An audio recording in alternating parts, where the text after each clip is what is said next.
Lin, kasalukuyang papasok na kami ng coffee shop, napahinto ako sa aking paglalakad, at nilingon kung sino ang tumawag sa akin. Nagulat pa ako nang makilala ko kung sino ang tumawag sa akin, dahil siya lang naman ang natatanging tumatawag sa akin ng Lin. Tita Sabel. Niyakap ko siya ng mahigpit. Tita Sabel is my mom's best friend, bihira na lang kami magkita, dahil nag-migrate na sila sa Canada. High school pa ako nang huli kami magkita bago pa kami maaksidente. Kumalas kaagad ako sa pagkakayakap, at inaya ko muna siya pumasok sa loob ng coffee shop. Kailan ka dumating Tita Sabel? Masayang bati ko sa kanya nang makaupo na kami. Noong nakaraang araw lang, actually papunta na sana ko sa inyo ngayon buti nakita kita. Pauwi na rin naman po ako, kaso hintayin lang namin si JK muna dito. Siya nga pala Tita Sabel, si Mary kaibigan ko po. Hello po, bati ni Mary.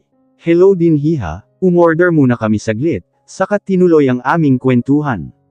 Si Kuya Mazer mo pala kumusta? Okay lang po tita, medyo busy din sa kumpanya. Ang kuya mo ba may girlfriend na? Curious na tanong ni Tita Sabel. Nako tita wala. Sabi ko nga sa kanya mag-girlfriend na matanda na siya wala pa ring jowa, nagkatawanan naman kami. Ever since hindi nagpakita ng interes sa babae si kuya, pero meron naman daw siyang minahal, kaso hindi niya niligawan. Ano ba naman yang kuya mo ang hina, naiiling na sabi ni Tita Sabel. Ilang minuto pa kami nagkakwentuhan nang dumating na rin si JK, at pinakilala ko naman siya kay Tita Sabel. Ewan ko ba kung bakit kami tinutokso ni Tita at Mary, na kesyo bagay daw kasi parehong maganda at gwapo. Maswerte na raw ako kay JK. Tama naman sila maswerte naman ako sa kanya, kasi naging best friend ko siya, hindi ko siguro maisip kapag nawala siya sakin. Sana nga natuturuan ng puso, sana nga talaga siya na lang ang gusto ko. Maya-maya pa ay nagpasya na rin kami umuwi, si Mary ay pinona muna namin sumakay ng taxi. Inanyayahan ko naman si Tita Sabel na pumunta muna sa bahay, at tiyak matutuwa si kuya kapag nakita siya. Pumayag din naman siya, at sumakay na kami sa kotse ni JK. Saktong pag-uwi namin, ay nandoon na rin ang sasakyan ni kuya. Pagkapasok namin ng bahay nakita namin si kuya na nasa salas, at nanunood ng TV. Nagulat siya nang makita si Tita Sabel. Tita Sabel, I'm glad you're back. Masayang bati niya rito at niyakap ng mahigpit. Mas lalo ka gamwapo Mazer. Hinawakan naman nito ang dalawang pisngi ni Mazer. Gawapo nga tita pero wala pa ring jowa. Tinawanan naman nila Tita Sabel at JK ang sinabi ko, samantalang si kuya sinama naman ako ng tingin. Dapat sinabi mo tita na dadalaw ka, para nakapagpaluto ako kay Nana Luman. Nako Mazer hindi na kailangan. Hindi rin naman ako magtatagal, gusto ko lang naman kayo kumustahin ni Lin. Naupo muna sila sa sofa at nagkwentuhan. Kumusta kayong magkapatid? Panimula ni Tita Sabel nang makaupo na kami. Ayos naman po tita, si Kuya Mazer ang sumagot. Kayo tita kumusta? Heto bakasyon muna ako ng 1 buwan, para makauwi dito sa Pilipinas. Ikaw naman Lin, okay ka na ba? Wala ka na bang nararamdamang kakaiba? Okay na po ako tita magaling na rin po ako, basta naiinom ko lang yung mga gamot ko, nakangiti kong sabi kay Tita Sabel, na hinawakan naman ang aking kamay. Okay na yan tita in love na nga Nakangusong baling ni Kuya Mazer kay Tita Sabel. Talaga Lin? Gulat na tanong ni tita, at maya-maya ay sinulyapan si JK. Sabi ko na nga ba si JK talaga yun. Ayaw niyo pa aminin. Maging kami ni JK ay nagulat sa sinabi ni Tita Sabel, kaya mabilis ko itong tinanggi. Tita Sabel hindi po, magkaibigan lang po talaga kami. Yeah right tita. Saka iba po ang gusto niya, mapait naman nang umiti si JK. Oh, sino siya Lin? Curious na tanong naman ni Tita Sabel. He's a doctor, nagtuturo rin po siya sa school na pinapasukan namin, kaso pansamantala lang po. Pakilala mo sakin ang makilatis namin ni kuya mo. Hala tita hindi pwede. I mean, ako lang naman po ang may gusto sa kanya malungkot kong wika dito na ikinatahimik naman nila. Tumikim muna si kuya bago nagsalita. At tita saan ka pala tumutuloy ngayon, para madalaw ka namin minsan ni Maybelline? Nag-check-in muna ako sa Hotel Iho, bali bukas pupunta muna ako sa San Mateo, para dalawin yung ibang kamag-anak namin doon, sasabihan na lang kita kung kailan ang balik ko. Sige po tita. Ilang oras pa ang lumipas ay nagpaalam na rin si Tita Sabel. Maya-maya pa ay si JK naman ang nagpaalam na uuwi na, hinatid ko siya sa labas ng bahay. Papasok na sana siya ng kotse niya, nang humarap sa akin at magsalita. Maybelline. Nagkatitigan muna kami saglit. Nagulat naman ako nang bigla niya na lang akong yakapin. Niyakap niya ako ng mahigpit. May problema ba? Tanong ko habang yakap pa rin ako. Please let me hug you like this for 1 minute, and I'll be better, he said in a husky voice. Naguguluhan man ay hinayaan ko na lang siya. Makalipas ang ilang minuto, ay kumalas na rin siya ng pagkakayakap sa akin at ngumiti ng matamis. Get inside Maybelline, it's getting cold. Tumungo lamang ako at hinintay ko muna siyang makaalis, at saka na rin ako nagpas siyang pumasok. Marvin POV. Lynn. Nanigas akong bigla, at hindi makagalaw sa aking kinatatayuan. Nang marinig ko ang pangalang yun. Tama ba ang narinig ko? Ang dami ko naman na naririnig na tumatawag ng ganyang pangalan. Pero bakit ito kakaiba? Bigla na lang kumalabog ang puso ko at nilingon ko kung saan nanggaling yun, nagpalingalinga pa ako ngunit wala akong makita. Saglit pa ulit akong nagpalakad-lakad, at hinanap kung sino ang tumawag sa pangalang yun, pero wala talaga. Baka nagkamali lang ako ng dinag, napailing na lang ako sa mga naiisip ko, at nagpas siyang umalis na lang. Sa kondo ko ako dumiretso, nang makarating na ako sa kondo ko, ay pabagsak akong naupo sa aking sofa, samandal ako at mariing pumikit. Nagkamali lang ba ako ng dinag kanina? Iba na naman sigurong Lynn yun, pero bakit ganun may kung anong kumalabog sa puso ko, na parang siya nga yung kilala kong Lynn. Napasabunot na lang ako sa aking buhok, dahil kanina ko pa iniisip yun. Kanina pa rin ako hindi mapakali. Napagpasyahan kong tawagan si Wallace, para yayain mag-bar. Hello Wallace, napakunot ang noo ko nang may kakaiba akong narinig sa kabilang linya. Tinignan ko muna ang telepono ko, kung tama ba ang tinawagan ko, nakalagay naman ang pangalan ng pinsan ko. What the, napamura na lang ako sa naririnig kong isang boses ng babae. Nakikipaglaro na naman ito ng apoy. At hindi nagtagal ay narinig ko na si Wallace. Hey bro, hinihingal pa nitong sagot, na mukhang nakaraos na. Bumantong hininga muna ako bago nagsalita. Wallace, hindi ba't duty ka ngayon? Yes bro, I'm in my office right now. What? You mean? Tumawa muna ito ng malakas, bago ako nito sinagot. Sa dito ako inabutan at isa pa siya naman ang pumunta dito sa opisina ko. Humugot muna ako ng malalim na buntong hininga.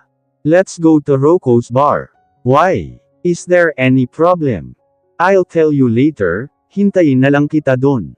Alright bro. Pagkatapos kong makipag-usap kay Wallace, ay naligo muna ako bago pumunta ng bar.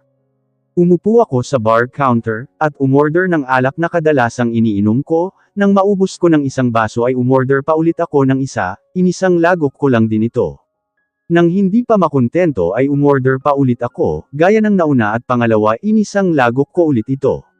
Tumabi naman sa akin si Rocco, ang kaibigan kong may-ari ng bar. Mukhang ang laki ng problema natin Nangingiti niyang baling sakin. I just want to calm myself. Bago pa siya sumagot ay umorder na muna siya ng alak sa bartender. Ininom niya muna ito bago ako binalingan. Don't tell me Marvin, babae na naman yan. Nakangisi niyang titig sakin. Ngumiti lang ako dito. I knew it. At alam kong hindi si Christine ang dahilan kung bakit ka nandito. He already know about Lynn.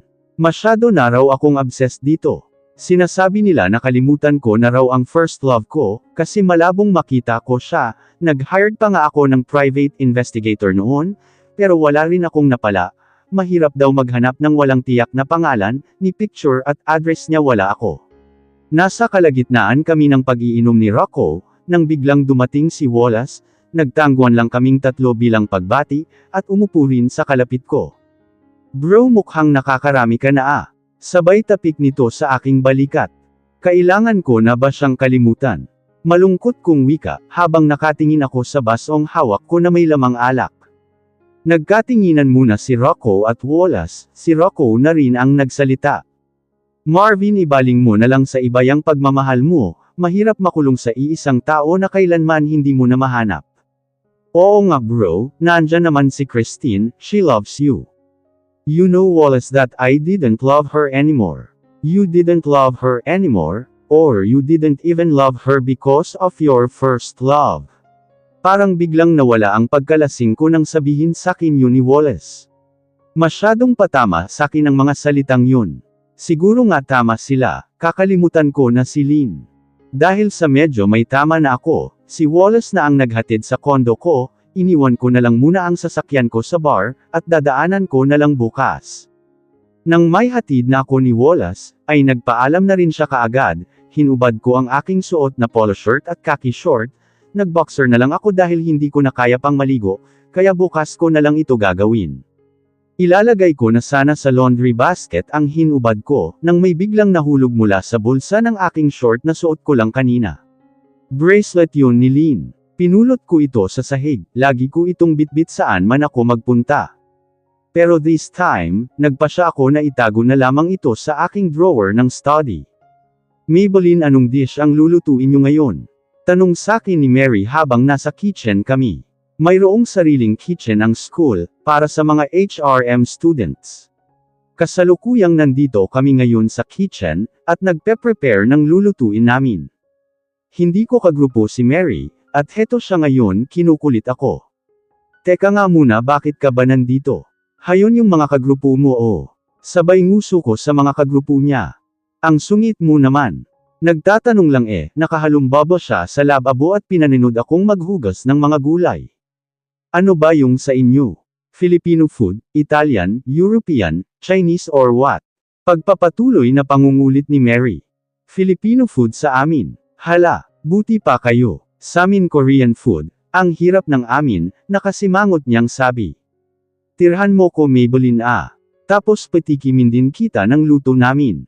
Okay sige. Nagsimula na kaming magluto ng sari-sarili nilang dish.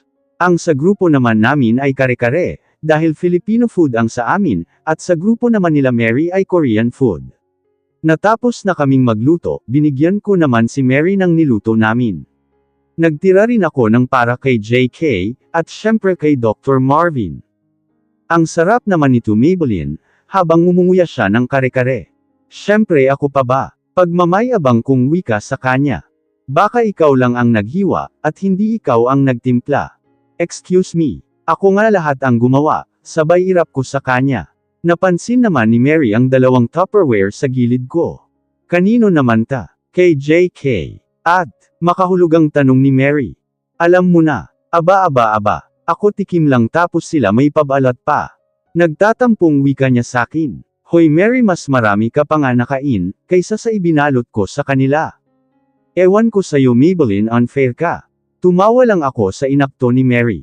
Papunta ako ngayon sa med building, para ibigay kay Doc Marvin ang niluto kong kare-kare. Tamang-tama ay lunch na ngayon, at matitikman niya ang niluto ko. Nasa hallway na ako nang mamataan si Doc Marvin, na papunta na sa faculty, tinawag ko siya at lumingon naman kaagad. Doc Marvin, sigaw ko habang patakbong lumalapit sa kanya. Hinihingal pa nang makalapit na ako. For you Doc Marvin. Inabot ko ang isang Tupperware na may lamang kare-kare. Tamang-tama lunch na ngayon, may ulam ka na, nagingiti kong wika sa kanya. Tinignan niya muna yon at sa kanya kinuha. Nag-abala ka pa. Kasi po Doc, may luto kami kanina sa isang subject, marami rin naman natira kaya naisipan kong bigyan ka. Well thanks. Masarap yan Doc Marvin kasi may special ingredients na kasama yan. Tumaas-taas pa ang kilay ko, habang sinasabi yun sa kanya. What kind of ingredients is that? Di love. Napaubo pa siya na tila ay nasamid sa pagkakasabi ko sa kanya noon. Doc Marvin, okay ka lang po ba? Naku, wala akong dalang tubig, pambarrel lang kasi yan. Seriously Maybelline. Joke lang naman Doc Marvin. Okay sige, salamat dito. Sige po Doc, alis na ako. Tumango lang siya at nauna nang maglakad. Hindi pa rin siya gaano nakakalayo, ay may naisip naman akong kalokohan, unti-unting sumilay ang ngiti ko at muli siyang tinawag. Doc Marvin, sigaw ko ulit sa kanya, at humarap naman siya nang nakakunot ang noo. I love you, Doctor. Pagkasabi ko noon ay hinudyas puso ko pa ang daliri ko, at tumakbo na palayo. Naiwan naman siyang nakaawang ang mga labi at nagtataka. Napabuntong hininga ako nang makaupo na ako, at nakapwesto na sa aking lamesa, ibinaba ko dun ang binigay ni Maybelline, at tinitigan ko muna. Nelang naman ako at ngumiti, nang maalala ko ang ginawa niya sa hallway. That annoying girl, special ingredients ha. Doc Marvin, tawag sa akin ni Peter, isa ring professor. Nakaupo siya sa harap ng aking mesa. 1 week ka na lang pala dito. Oo, babalik na rin ako sa ospital, mabilis na sagot ko naman sa kanya. Bakit hindi ka na lang mag full-time rito? Malulungkot na niyan si Miss Andrea kapag nawala ka na rito. Sinulyapan naman niya si Andrea na busy sa kanyang laptop. Hindi naman ako sumagot sa sinabi niyang yun. Sa susunod na araw na pala ang Foundation Day, kayo na lang dalawa ni Miss Andrea ang mag-organize rito sa building natin, pagpapatuloy ni Peter. Ha! Wala naman akong alam sa mga ganyan. Huwag ka mag-alala, aalalayan mo lang naman siya, kumbaga tutulungan mo lang siyang mag-ayos ng mga bagay-bagay. Okay sige, may pag-aalinlangan kong wika kay Peter. Sige Doc Marvin, labas muna ako. At may klase pa ako. Pagkatapos ng pag-uusap naming iyon, ay lumabas na rin siya ng faculty. Pagkabukas ko ng kondo ko, ay naabutan ko si Wallace sa loob, at nakahiga sa mahabang sofa. Anong ginagawa mo rito? Ibinaba ko naman ang mga gamit ko sa center table at saka umupo. Bumangon muna siya sa pagkakahiga niya, at naupo ng maayos. Umuwi ka raw ng bahay, sabi ni Tito Cedric. Why should? Dun ka raw mag-dinner bukas. Anong meron? Nagkibit balikat lang siya sa tinanong ko. Naalala ko naman yung binigay ni Maybelline kanina, hindi ko naman nakain dahil sa dami kong ginawa ngayong araw. Dito ka na mag-dinner, may dala akong ulam, hindi ko naman mauubos to, yaya ko kay Wallace, at naghanda na ng pagkain sa lamesa. Oh, kare-kare mukhang masarap ah. Saan galing? Umupo na si Wallace, at sumandok na ng kanin at ulam. Bigay ni Maybelline, tipid kong sagot. Talaga? Wow! Deads na sayo bro.